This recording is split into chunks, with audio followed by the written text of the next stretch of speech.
We're here today for another EV charging webinar. This is a special webinar focused on NEVI funding and implementing NEVI and developing a high quality EV charging experience across the United States.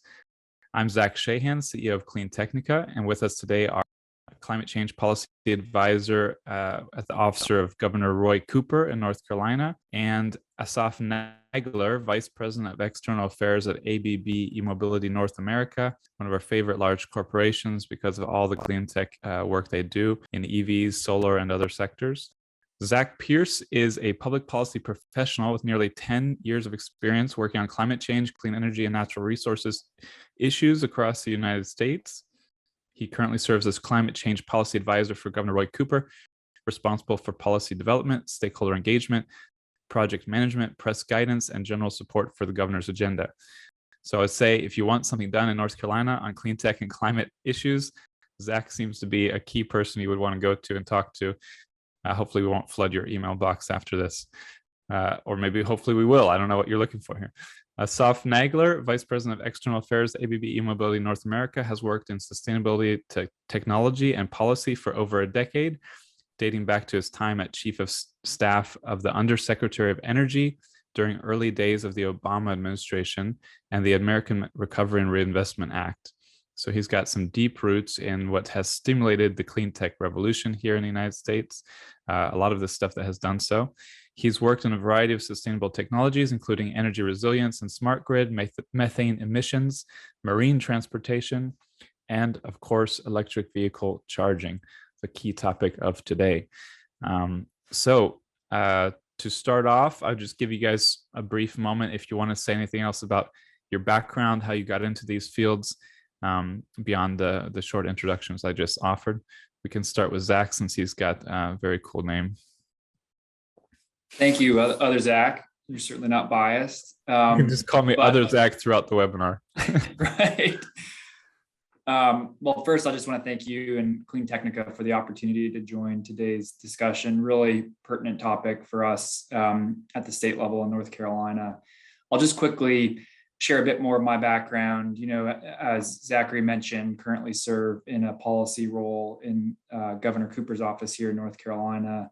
Most of my background is working on climate and clean energy issues at the state policy level. So I'm actually a relative newcomer to North Carolina, moved out here from Colorado about a year ago, where I served two Colorado governors working on climate and clean energy issues in similar capacity, and also have spent some time in the advocacy space working on renewables and clean energy transition in the power sector. So, I'll just note, I feel like when I started working on, I would just say clean energy issues broadly, close to 10 years ago, the conversation really was almost solely focused on the power sector and the transition on the generation side in the power sector. And just in the last even year, but certainly the last 2 or 3 years, the acceleration of change that we've seen, not only in transportation, but in beneficial electrification activity across the economy has really surprised me. It's been exciting. It comes with its own kind of growing pains, and certainly there's a lot of interesting topics that we'll get into today. But it's been a big focus of our work with the Cooper administration over just the last year, and I'm excited to talk about it further this afternoon. Yeah, so I have a special place in my heart for North Carolina. I lived there for a few years, did my graduate studies there at University of North Carolina, Chapel Hill. My mom lives there now. The mountains are not quite the same as the Rockies, but I hope you're enjoying it. You're probably not even in the mountainous area, probably more in less mountainous area. Where are you, Charlotte or Raleigh? I'm in the Triangle, so the Raleigh-Durham area. So not near the mountains of Western North Carolina. I'm leaning into going to the beach, and the mountains will be back there in the west when I return. You can take a day trip to the beach or a day trip to the mountains, which is great. Yeah, exactly. So Asaf, what is more of your background? I saw you nodding along to some of that. I don't know if you want to chime in or just talk more about your deeper background in clean tech.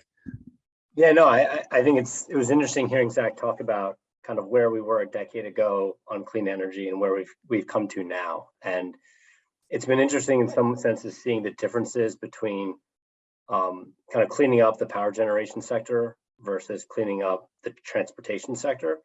And it seems that there's significantly more kind of agreement and momentum upfront in the early days on the transportation side than there was on the clean energy side.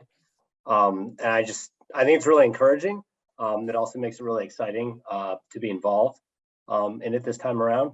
And so yeah, there's just a lot happening.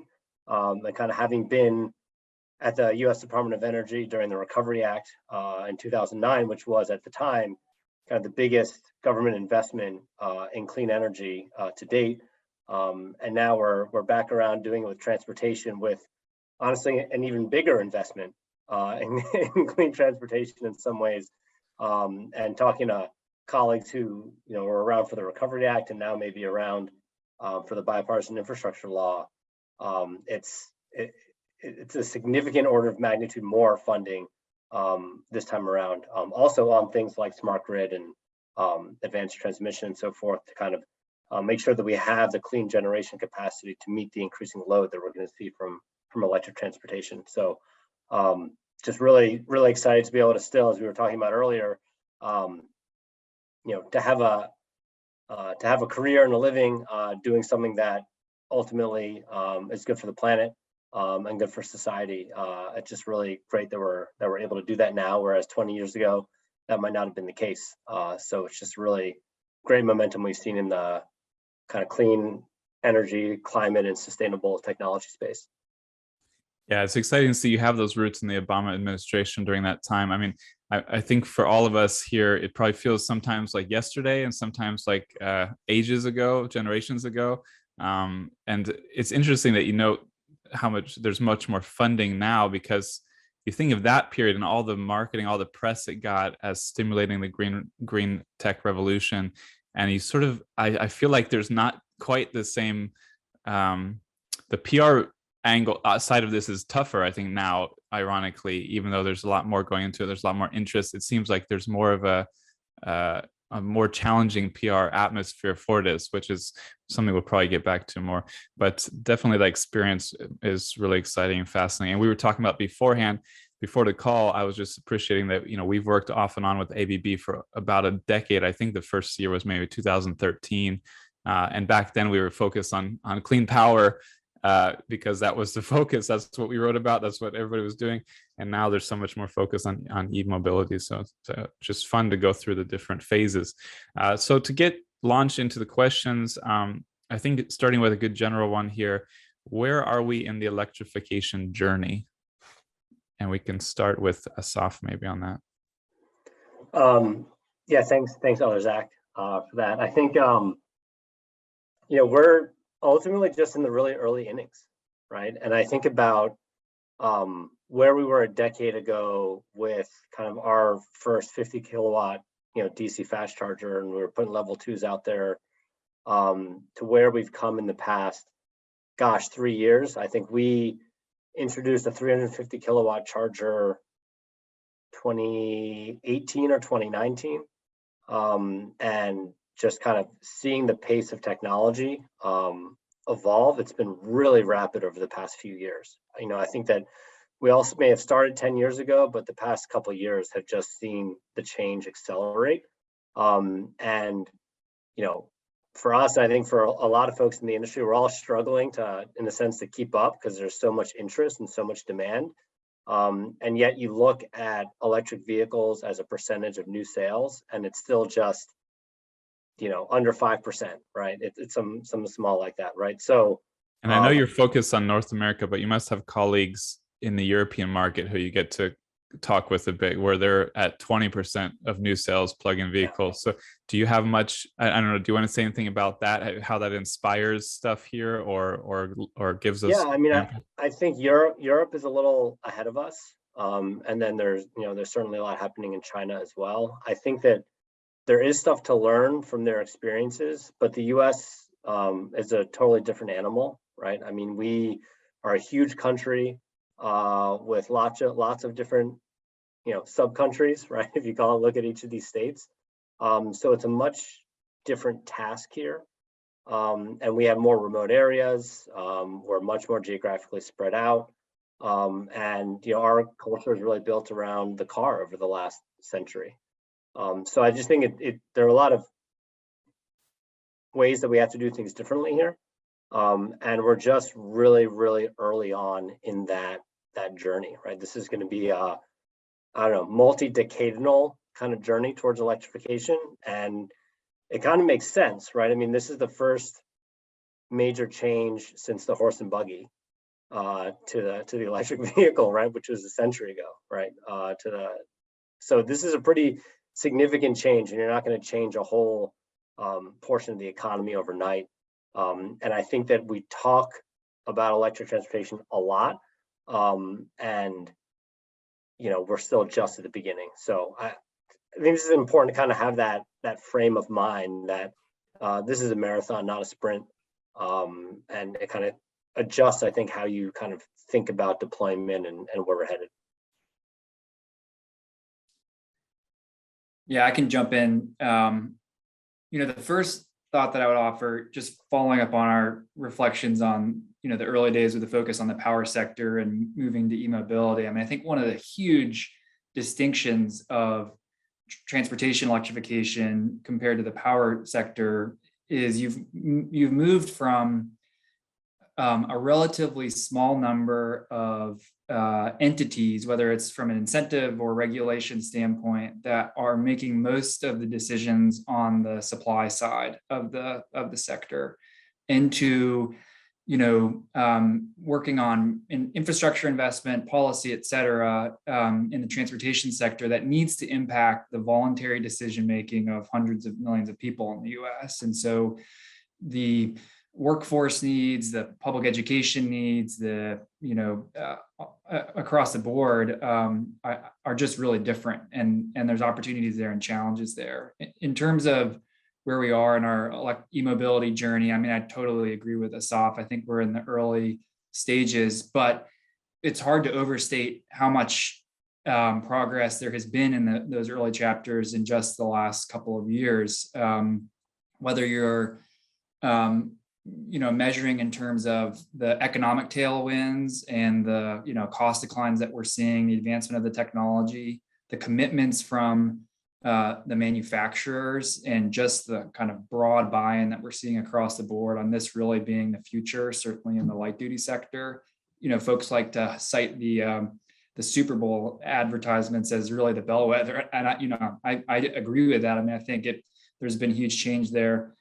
And I would also just note, on the public policy side, when you're looking at climate policy and the clear focus on the transportation sector and the role of the transportation sector in achieving not only our economy-wide greenhouse gas reduction goals, but also goals to reduce local air pollution. There really is a huge focus on the role of the transportation sector. As a quick anecdote, I'll just note that in 2018, Governor Cooper signed his first real climate executive order, which included the state's first EV target, which was 80,000 registered zero emission vehicles by 2025. This spring, in January, Governor Cooper signed a follow-up climate executive order that did all sorts of things. I can speak in a little bit more detail later, but he also included a new ZEV goal. So 80,000 ZEVs in 2025. The new goal is 1.25 million ZEVs by 2030. And so I think that's just a reflection, in the matter of just 3 years, basically, how much the public policy expectation has changed in terms of where we're going because of the market indicators, but also because of the public policy imperative. Yeah, and we can jump into another broad but slightly less broad question, and then maybe get into the NEVI funding in more detail. But generally speaking, how do you look at the issue right now at this early stage of a marathon on balancing regulation and innovation in deploying EV charging? We can start with primary Zach on this one, maybe. So I think it's certainly going to be both and. There are so many different considerations when it comes to adopting these new technologies. You know, we're going to focus a lot on the investment side, but I will say, I think there's a really important role at the state level and the federal level to look at other tools in the toolbox. And I'm not going to get specific because I think it totally depends on the jurisdiction, but to look at things like, regulations that send clear market signals in terms of where the supply of the vehicles is going to be. We're probably going to talk a bit about the proposed guidelines that came out for the charging infrastructure itself at a national level just last week. And so those, general criteria and consistency on the charging side to ensure that there's a seamless and positive customer or experience for the consumers. And so, there's going to be a lot of, I think, trial and error, and this is the nature of such a momentous technology change within the sector. But there's a lot of really interesting policy discussion taking place across the state, across the country at the state level and at the federal level. And I think that's going to need to continue. There's certainly no silver bullet here. And it's not just, investments that are needed. I think there's a lot of, maturation that the market needs that the public sector has a role in helping to inform. Particularly interested, Asaf, since you had your foot in the Obama administration at a high level and now in the private sector. Curious to see where you're going to go with this one. Yeah, I mean, I think that policy and regulation has an extremely important role to play. First, of course, in kind of setting the market and the opportunity based on that policy imperative. And I think that we've certainly now seen that with the Bipartisan Infrastructure Law. And then I think it comes down to how does it get implemented? And I do think that, policy and regulations can often make us better from an industry perspective and help us kind of mature more quickly than we might otherwise do on our own.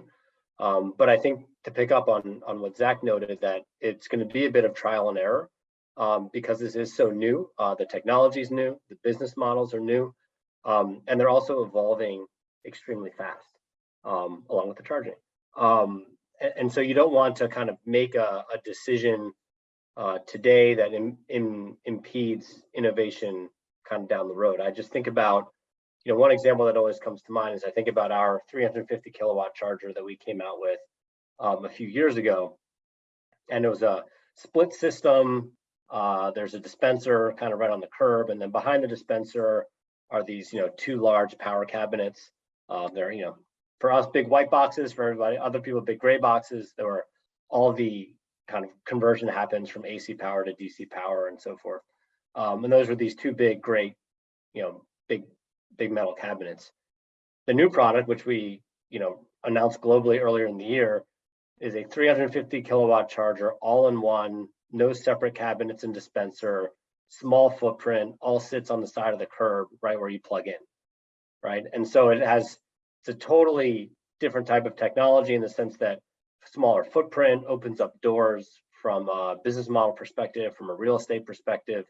And if we kind of had mandated, for example, 350 kilowatt chargers, 2 years ago, we would have been stuck with kind of older technology at a time when cars couldn't even do it, right? And so the technology just evolves so quickly, and we just need to make sure that we make room for that evolution to continue.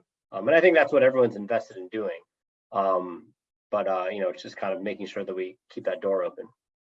Yeah, I really like that focus on trial and error, emphasizing that.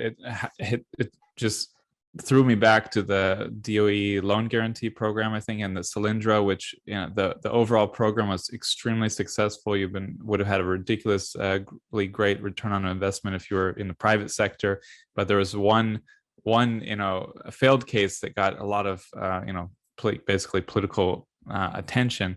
And I think it sort of highlights the issue that sometimes we expect the government to be perfect and to do everything perfectly. And, you want a government that's going to be doing trial and error, going to be looking at what works, what doesn't, trying different things and sort of, dabbling until you have the best solution. So I like that you both focus on that trial and error.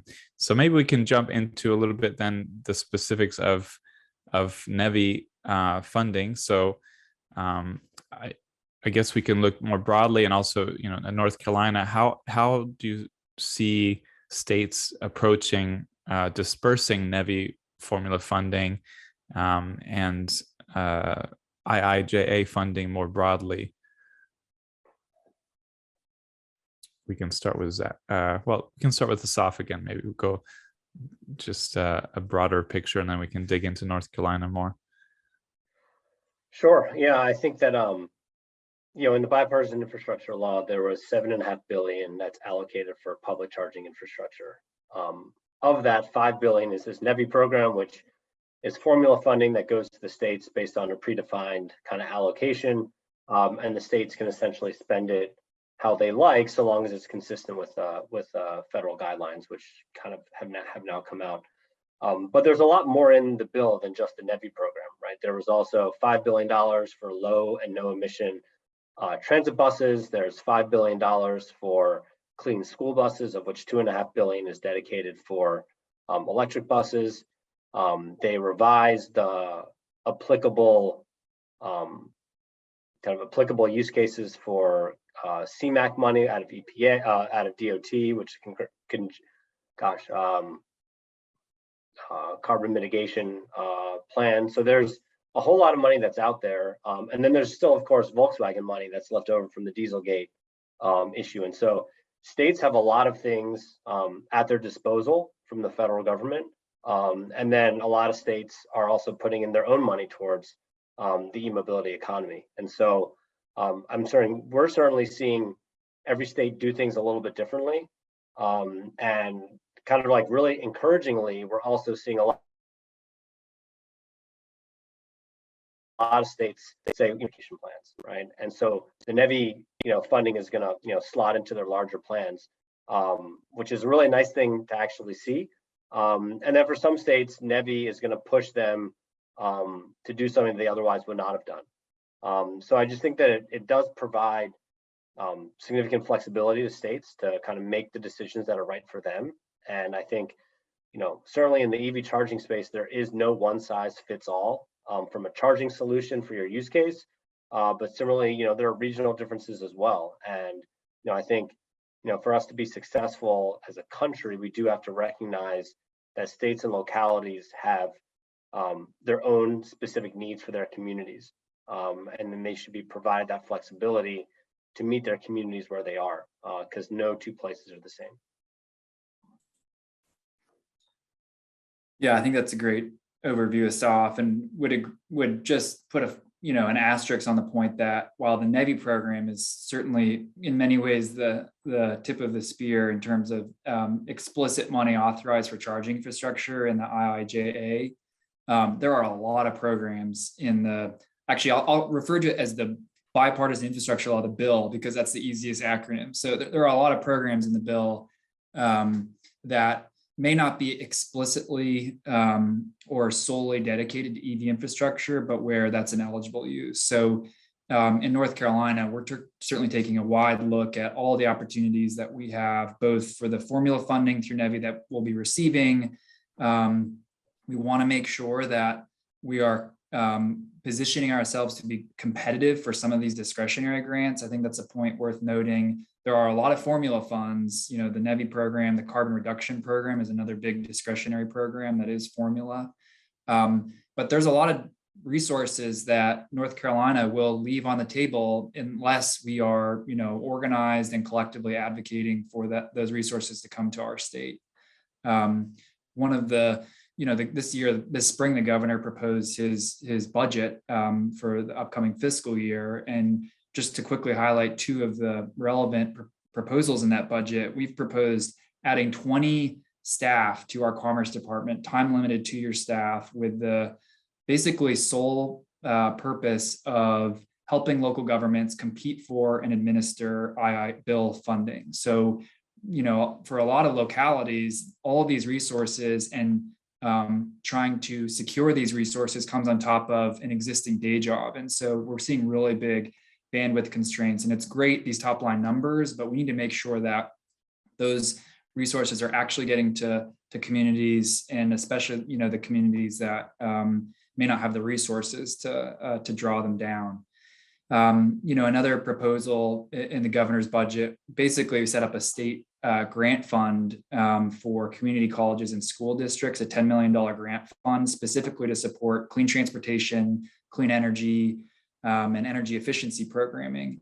And it was by design that an eligible use of this grant fund would be to match federal dollars. So that's another, I think, really important component is many of these programs require a state or local match. And we want to make sure that local governments aren't leaving a lot of federal dollars on the table, let's say 80% or 90% of an investment just because they can't get the remaining 10%. And, one of the examples that's been on our radar is the EPA Clean School Bus program that Asaf mentioned. Very exciting program, $5 billion over the next 5 years for clean and electric school buses. But the reimbursement rate for the charging infrastructure is not sufficient to cover all of the charging. And so that's an area where perhaps the state could hopefully fill in to make sure that we're making strategic, smaller investments to ultimately draw down more federal money. Circling back to NEVI, I'll just quickly note, we're developing the state plan, and that one of the main points that I just wanted to make on NEVI is it's this kind of duality that the NEVI funding, it both represents a sea change in the amount of resources that we're going to have at a state level to invest in public charging infrastructure, and it's also a drop in the bucket in terms of the public investment that's going to be needed to support the transitions that we're talking about. Asaf mentioned the VW funding. So that's been one of the biggest buckets of funding at the state level prior to NEVI. In North Carolina, that's been about $15 million over the last few years for public charging. We have utility transportation electrification money, which is also in that $20 to $30 million range, but that also includes incentives for vehicles. So we're getting to an order of magnitude above what we've been able to invest before the bill was authorized. So it's a really exciting moment. At the same time, we know that there's a lot more investment that's needed both on the private side and the public side. I go back to the Atlas public policy research that I would encourage folks to take a look at that shows, while it's a step forward, the $7.5 billion for charging for the light duty sector, we're going to need closer to $40 billion in public infrastructure to reach these 100% sales targets by 2035. And it's even a larger number for the medium and heavy duty sector. And, I know you worked in Colorado as well. Asaf was mentioning how different states are going to approach this differently. I don't want to pull you away from your current job too much, but I was just curious to hear a few words on how Colorado might be looking at it or doing things versus North Carolina and sort of the kind of diversity of approaches on that. And I will also just emphasize, I don't think there's any better investment than you can think of than electric school buses. I just think this is something that should always get more funding. It should be accelerated. It's so critical for helping children's health, mental development as well as and all of that. But yeah, go ahead.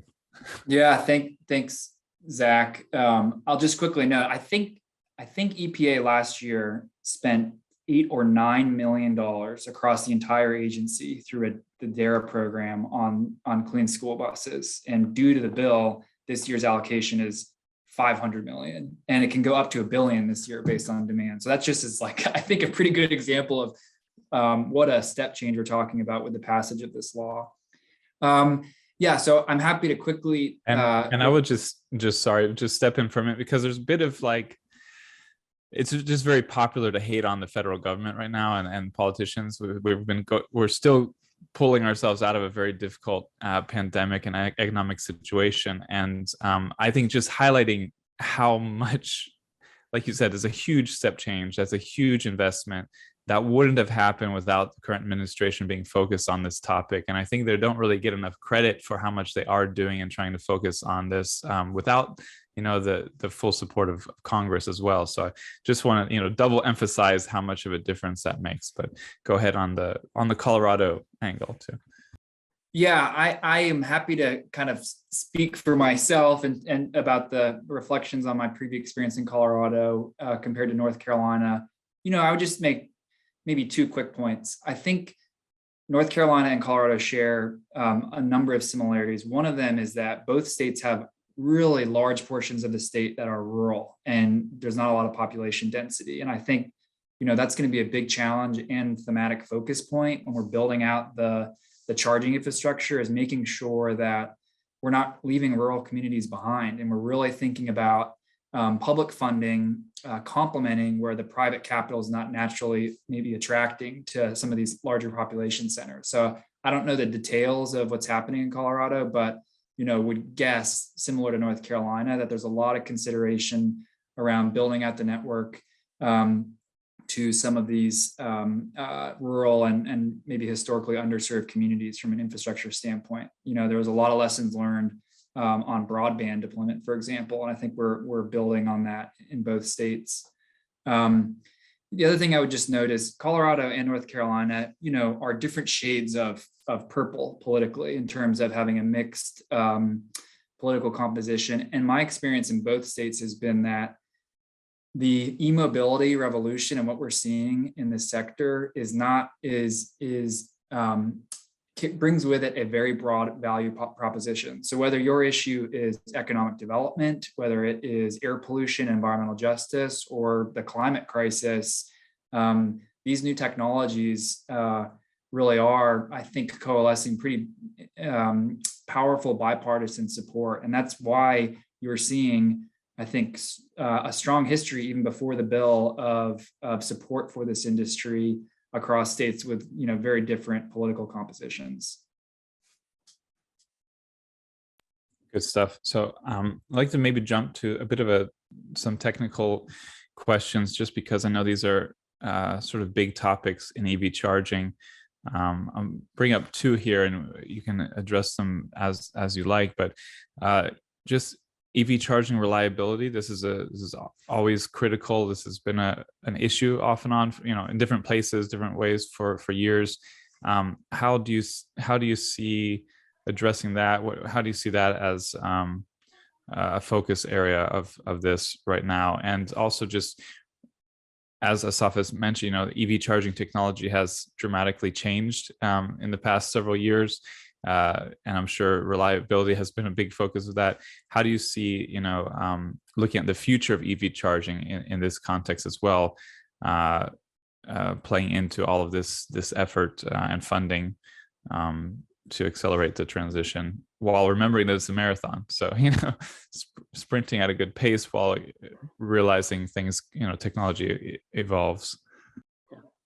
I think from a kind of technology perspective about where we're headed, I'd say that, I kind of say there are three main areas to look at. I mean, there are more, but there are three important evolutions to think about. And first is power level and speed of charge. And that, I think, is in part, it's on the advances in charging technology, but part it's also advances in vehicle technology on having different architectures to accept a faster charge.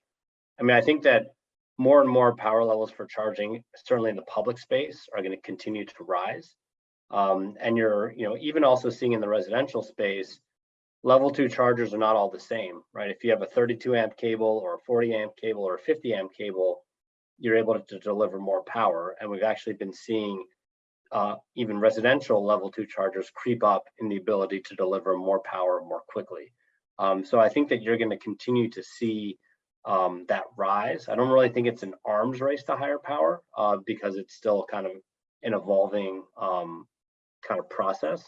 I think at a certain point that probably tops out, for light duty vehicles, but you are going to see a steady creep towards kind of higher power level and a quicker speed of charge.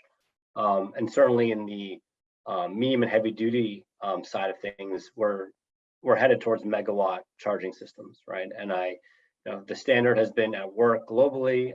There's a lot of really cool press coming out of EVS 35 in Norway this past few days about that megawatt charging system. And so we're seeing more of that, and that will eventually work its way into the market. So kind of different solutions, but either way, that's the scale that we're talking about and when you power level. And when you talk about those, it's not just the device, it's the ecosystem, the house architecture or building architecture, the utility ecosystem, the regulations around these things. So I think when you bring that up as a focal point, just important to remember that there's a lot of aspects of that in the whole charging ecosystem and electricity ecosystem that come into play then. Absolutely. We're really actually seeing that happen in the transit bus sector already, where, transit bus depots, for the most part, if they're charging overnight, they're using 150 kilowatt chargers per bus.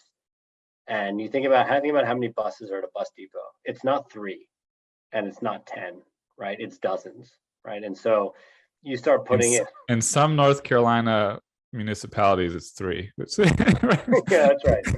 Yeah. Certainly, right. But in many places, it's a lot of charging, right? And so you're already looking at megawatt power service for those sites. And at a certain point, we basically, charging installations are capped at what the local substation can handle, because that's kind of where we are in the journey. But in a couple of years, it's going to be, all right, what substation upgrade do we need to make? And so we're already seeing that kind of creep towards higher power levels, and certainly there are interconnection considerations with the utility. There's permitting considerations for your local municipality as well. So there's a lot there on speed of charge. The second is technology change. I noticed physical footprint and size. Power electronics are getting more and more advanced, and you're able to, this is, with transistors, if you think about that, right, the Moore's law, where they, keep being able to get more and more transistors on a single footprint. We're seeing kind of a similar kind of trend on power electronics as well, which is you're fitting more and more power into a smaller and smaller footprints. And I just think that opens up new possibilities for how you deploy charging and where you can deploy charging. So look for that to continue to advance. And then the third one that I note is connectivity. Certainly chargers are already capable of being connected, but the next step is going to be, what do you do with that connectivity, right? How do you integrate with a building management system? How do you do smart charging and managed charging on your charging site? How are we going to do V2X, right? Which could be, putting power back onto the grid. It could be powering your home, like the Ford F-150 advertises. It could be something as simple as frequency regulation in order to provide increased power quality on your local grid. We'll probably start to see kind of virtual power plants of EV charging, like we have with solar, right? Where you're aggregating all of these chargers, which, they could be a load, it could be dispatchable energy. And so I think that kind of connectivity aspect of things is extremely early days, but I would definitely look to that in the coming years. And I assume the connectivity thing is also a critical piece of increasing reliability, improving reliability, uptime, all that. Yeah, absolutely. For our chargers in the field, we can diagnose most issues remotely. I'd say about 90% of issues. And you can usually fix about 65% of them remotely as well.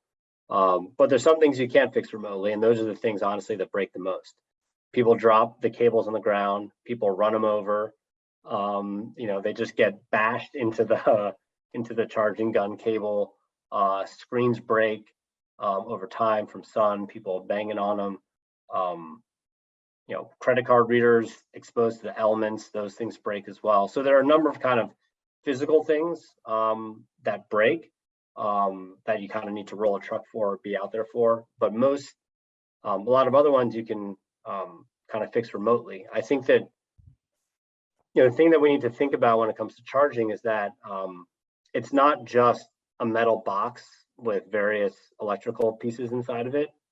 If you were to open up the side of a charger, I think that it would look, for most people, it looks kind of like a mix between a switch gear and a computer server, right? It's really like a mix of electromechanical equipment and then advanced power electronics and control, printed circuit boards and all sorts of stuff, right? So it's very different from a hardware perspective than what you're used to seeing. And then on top of that, you have layers of software.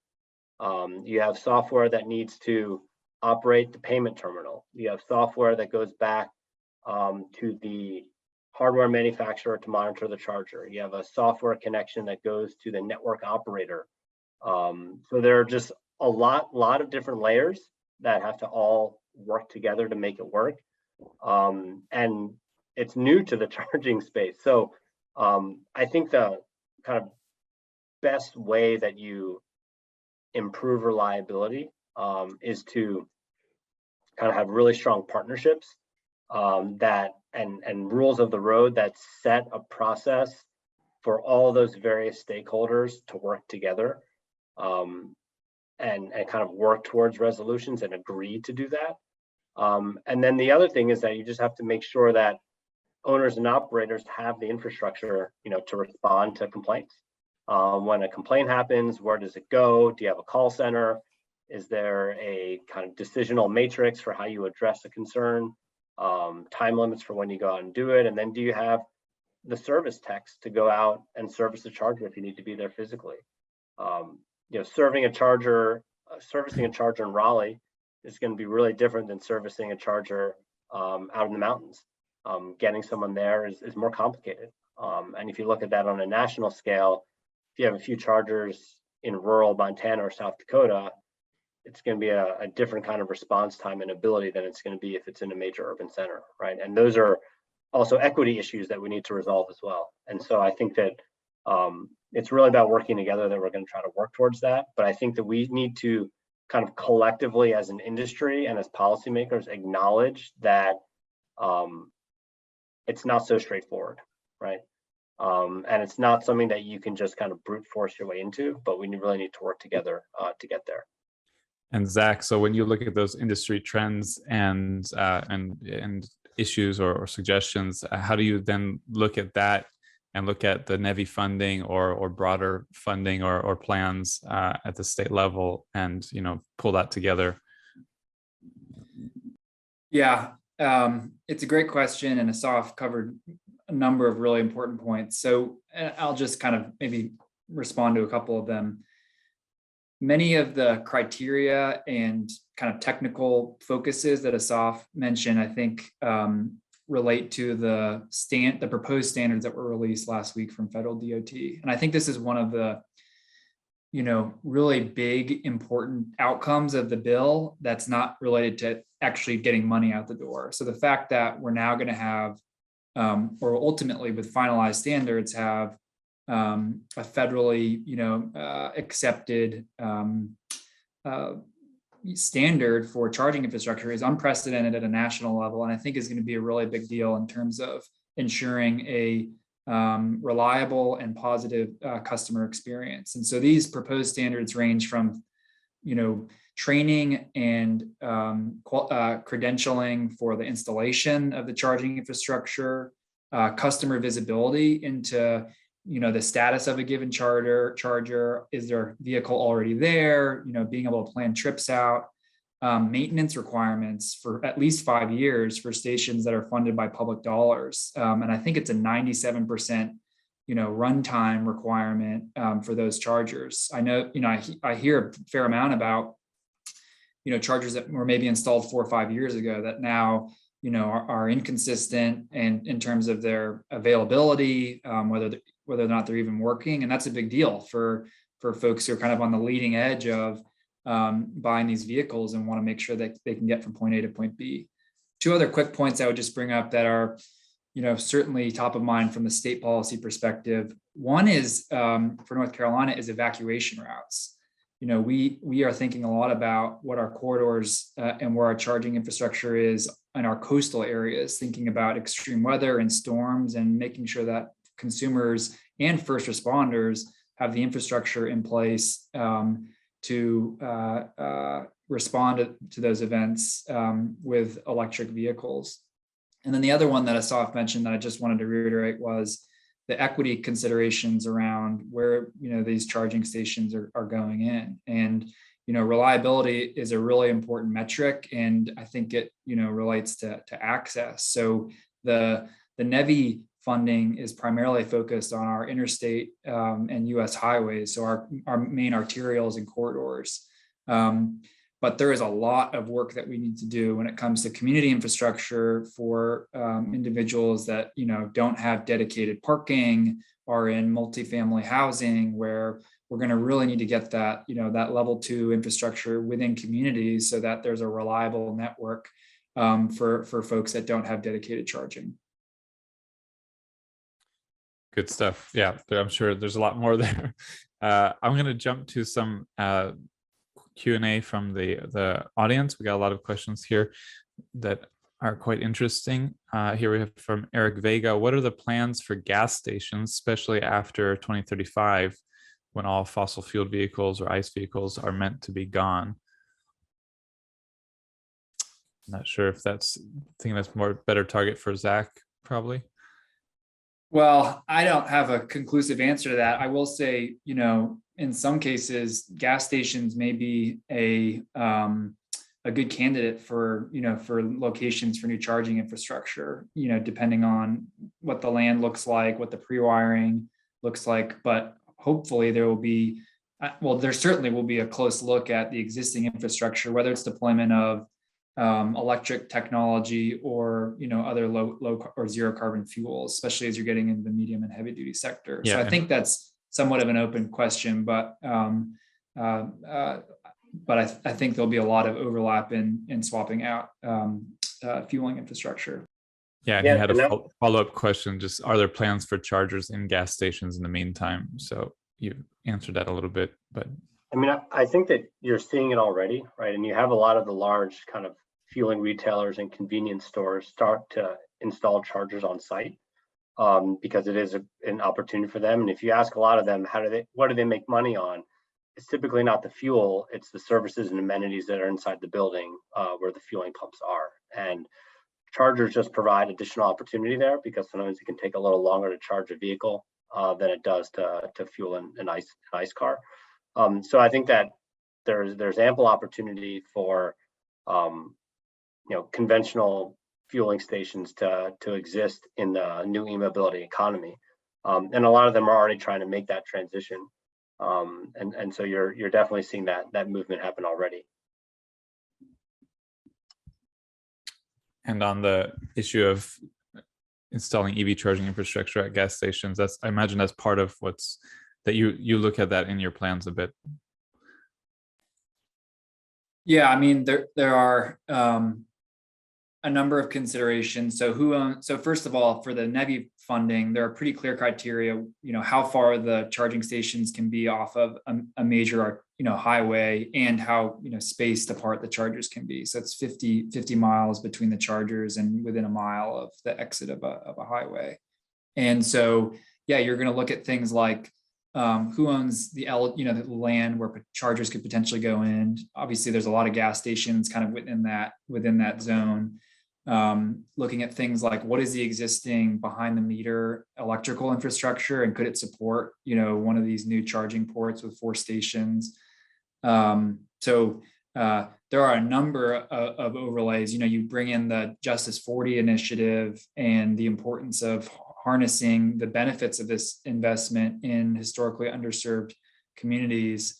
And that will be another really important layer. So that's going to be built into the state planning process, and will certainly be iterated upon over the next 5 years as the program's implemented.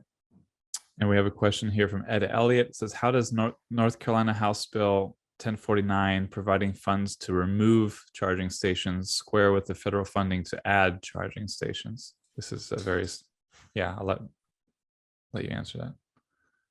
Yeah, so that's a good question. We are in the middle of our legislative session right now, and what I would say is certainly the Cooper administration has been pretty clear about its support for a transition to zero emission vehicles for all sorts of reasons, economic opportunity.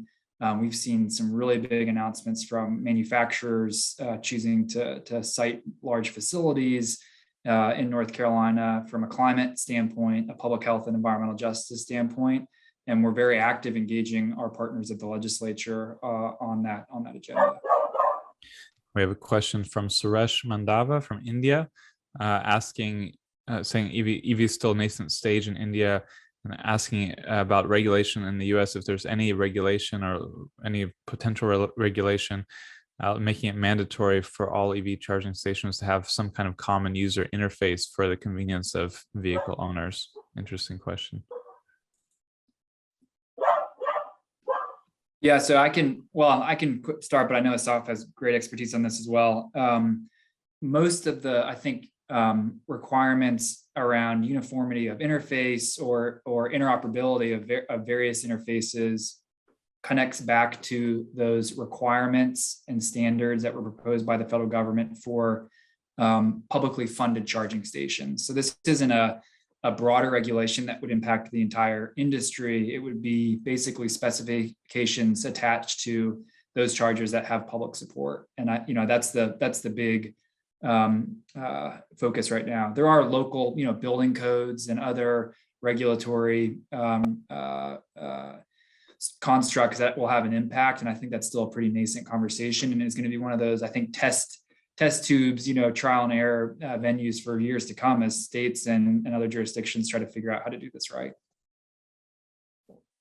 Yeah, I think certainly on the interoperability piece, there's a focus there with OCPP kind of back end for the chargers that get deployed with the NEVI program.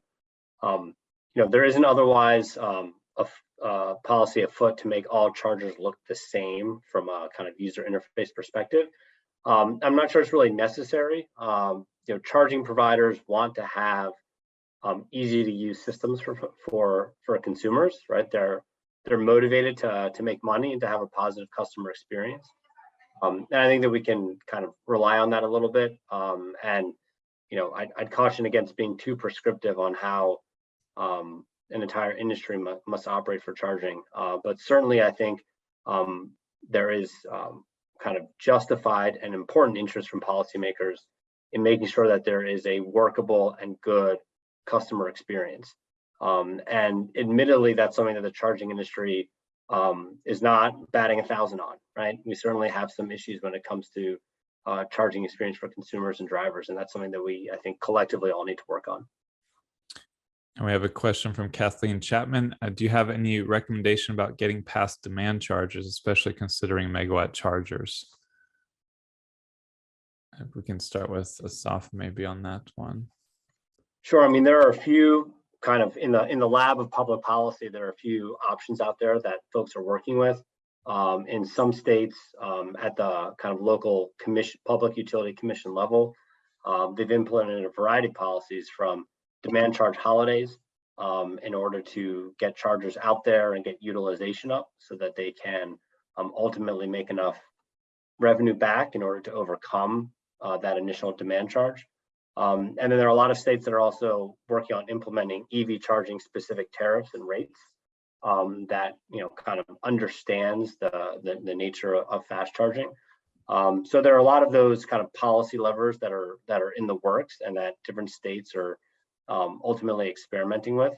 And then there are also technology solutions like on-site battery energy storage at sites that have significant loads. And that's something that the commercial and industrial sector has been using for some time for just large kind of factory loads and big building loads, is that they'll put in on-site battery energy storage to do some peak shaving and stay out of the demand charge rubric. So I think it's a real challenge, particularly in the early days when utilization for public chargers isn't necessarily uniformly high. But the good news is everyone recognizes that this is a challenge, utilities alike, and are working to try to find kind of the right solution so that charging can be a sustainable business model. Yeah, I will just say, I think this is a critical point when it comes to planning and coordination across multiple disciplines. And, we talked a lot previously in our conversation about kind of the power sector versus the transportation sector, but the reality is the sectors are merging when we think about this technology development. And I don't presume to know the exact answer in terms of rate structure. Certainly there are a lot of models out there, but what I will say is the electrification of transport represents a huge opportunity to put downward pressure on rates, utility rates, if managed effectively. And given the current commodity price environment and fuel price environment, it's a really important thing to get right. In North Carolina, where we have a big focus on reducing high energy burden and energy poverty for folks in the current environment. And so that's to say, I don't have the answer, but it's an item that we're really focused on, because we need to solve for numerous things, including ensuring that we're transitioning in a least cost manner for utility customers. Yeah, there's a few months ago or a couple months ago when people would say like, "Oh, I bet you're happy to be driving Tesla right now, an electric car right now." I would be like, "What? I'm not sure what you're referencing." Then enough of times hearing that, I realized they're talking about gas prices, but you forget about that when you're not in the middle of it. But as a related topic, you sort of already touched on this, but Joe Rizzi asks, do you see freeway rest stops as ideal locations for charging plus solar plus batteries, as strategically, creating a network of, charging plus solar plus batteries at freeway rest stops?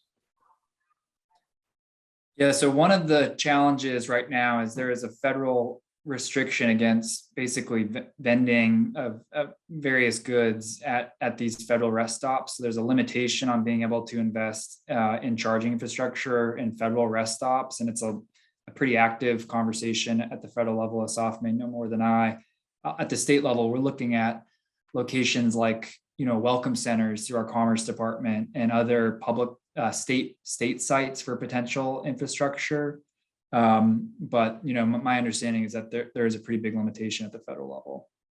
Yeah, there's a federal limitation on commercial activity at federal rest stops, but state park and rides and state rest stops have a lot more flexibility on that front. I will say the one kind of silver lining there is that federal rest areas aren't always kind of the ideal place to be charging anyway, because they have pretty limited amenities. And when folks are going to charge for 20 or 30 minutes, you also want to time it with, a snack break or a bathroom break or a lunch break on that long road trip. And so they're often kind of looking for some more amenities other than just kind of sitting in your car while it charges. People want options because one person wants to eat this food, one person wants that, and yeah. That's right. On to the other question. There certainly are folks that are exploring kind of integrating battery energy storage and an on-site solar for their charging. It's just got to be the right fit so that you can recoup your investment on it. The solar canopy is likely not ever going to be large enough to fully kind of island the charging experience, but certainly it can help, of course, paired with battery energy storage to help with issues like demand charges and also help in locations where you have low power service or you're at the end of a feeder line. And that is a great kind of financial solution to extending a feeder line or doing a grid upgrade. So there's certainly, folks are certainly working on that and finding the right use case where it makes sense. And we have several questions we're not going to get to, but we can, we've shared the panelist contact information. You can also, we might have our admin respond to some of you, get the answers. But one more question here from Olivia Campbell Anderson. Zach, I think that's you, not me. Can you speak to North Carolina's next steps to implement the medium heavy duty vehicle multi-state MOU? Appreciate the governor's commitment to climate pollution reduction and cost savings here. Will North Carolina be moving to propose an advanced clean truck rule soon? Thanks for the question, Olivia. So yeah, that's actually, I'd love to just take a quick step back and talk about briefly how the NEVI fits into the kind of broader picture of clean transportation planning for North Carolina. So I previously mentioned an executive order that Governor Cooper signed in January of this year that ordered did all sorts of things, including setting new economy-wide greenhouse gas emission targets, new EV specific targets. I mentioned the stock target of 1.25 million EVs by 2030, but we also established a sales target, 50% ZEV sales share for the light duty sector by 2030.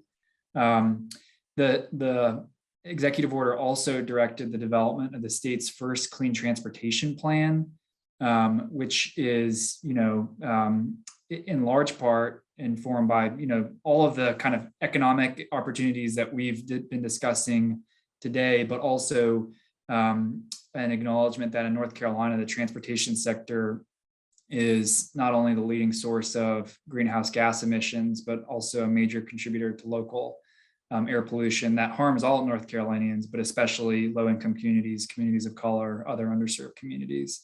And your point about medium and heavy duty specifically, those are the most polluting vehicles on the road, largely using diesel. They're used, much higher VMT than light duty. And so it's a really important subset of achieving those both climate and environmental justice objectives.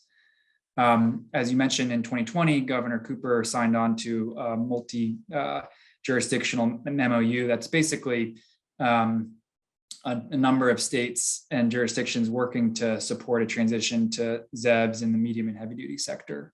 To your question on advanced clean trucks, what I would say is at this stage, the clean transportation planning process has really kind of been initiated in earnest. We're engaging work groups across the state, across a number of topic areas, including the medium and heavy duty sector. We've heard a lot about interest in incentives, but also regulations under the 177 waiver under the Clean Air Act, including advanced clean trucks and other rules like the heavy duty omnibus, and certainly trying to leverage all of the diverse stakeholders that we're convening under the Clean Transportation Plan to evaluate all the tools in the toolbox that we have to achieve the governor's stated emissions and equity objectives.